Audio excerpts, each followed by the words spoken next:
Hi, I'm Bruce Dalton from Team Spectra Racing, and I'm going to run you through how to easily and swiftly clean your bike with not too many specialist steps.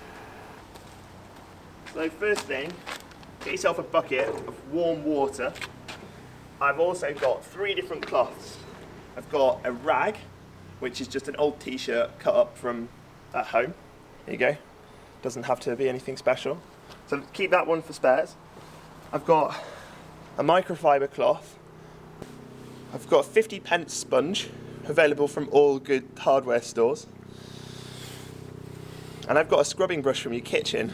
Don't confuse this with your pan one though, of course make sure this is a standalone one just for bikes once you've used it once. And then I've also got another microfiber which is for afterwards. So we try and make sure we clean it first and then wipe it down afterwards, and that's a really good way to make sure you can get a good finish on the bike.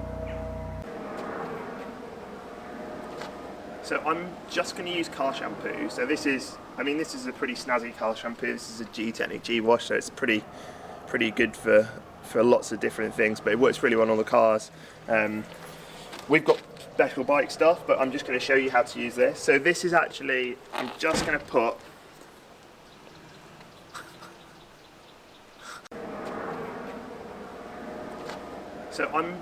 use car shampoo. So this is a pretty snazzy car shampoo. This is a G-Technic G-Wash, so it's pretty good for lots of different things, but it works really well on the cars.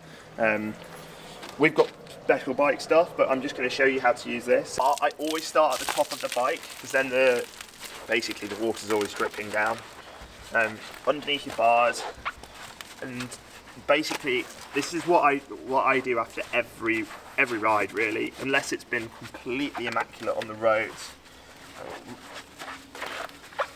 Keeping it around here. The other thing is, if you start at the top of your bike, you keep your sponges and your cloths clean because the top of your bike is the least dirty bit. And as you work your way down, now I also try and preserve sponges for the main parts of the frame, and I don't use them on areas that might have grease, which is why I have a microfiber cloth, because that can then get in and around. So I still get in and around these sort of places and work the shampoo into it. But I try and keep away from areas underneath the chain which might have a bit more grease on it here. So that's a slightly dirtier bit. So I just try and be relatively thorough and get it going. And then the sponges are great for wheels.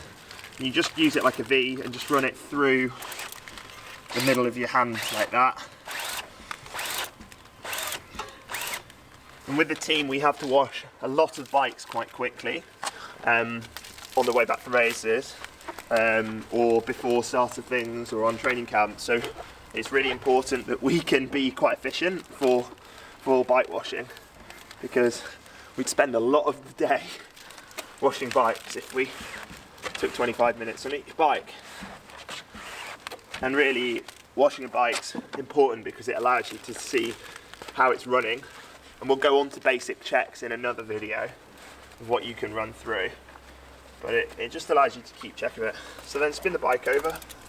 Now, depending on what type of bike you've got, whether it's got disc brakes like these ones or whether it's got rim brakes, you have to be potentially slightly more careful with your disc brakes than your rim brakes. Rim brakes will make the frame a bit dirtier, so you're going to have a little bit more sort of, I guess, muck and stuff around the brake area. Whereas disc brakes, you don't want to try and get any form of contaminants on them. And that's things like basically all oils. So we try and keep we try and stay very simple with the process of washing bikes, because then we don't get anything onto the pads and onto the discs, which keeps them working correctly. And then I take my microfiber, and these are cheap, and we just re-wash them. We don't have to throw these things away. This cloth is for getting into places.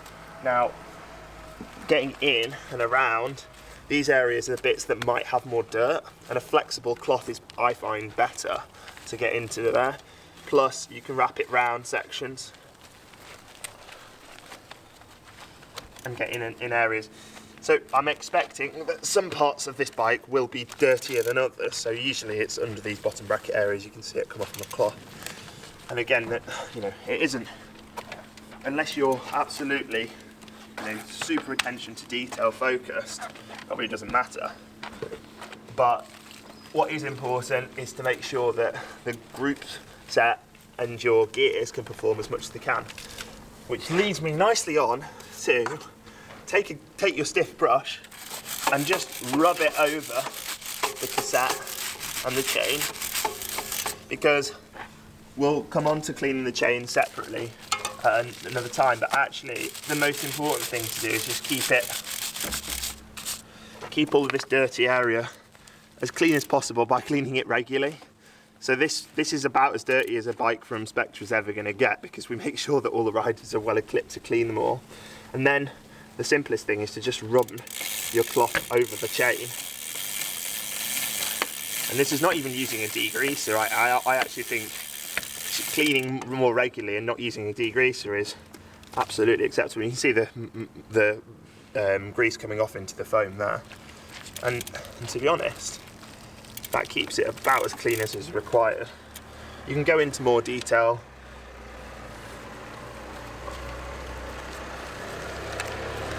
But actually that's really quite a clean chain now already.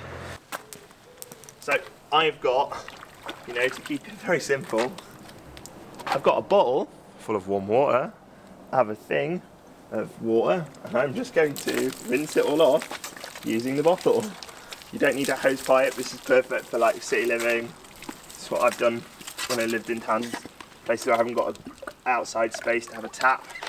You don't need to worry about it. This is a new espresso bottle, but any bottle basically, and you can just really efficiently wash the bike without having to worry about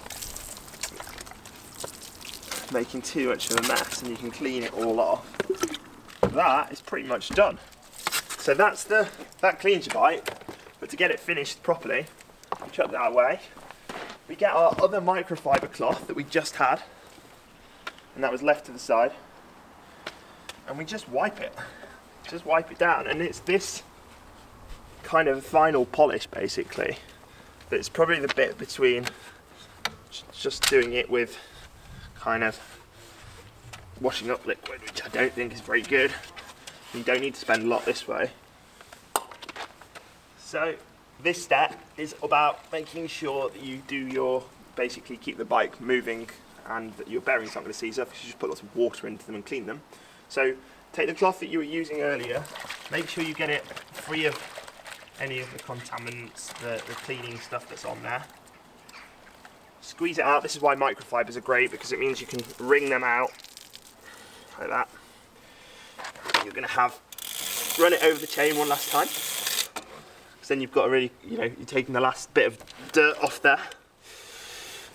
And then, so this is just a kind of what I would say is a generic WD-40-esque type of all-purpose lubricant.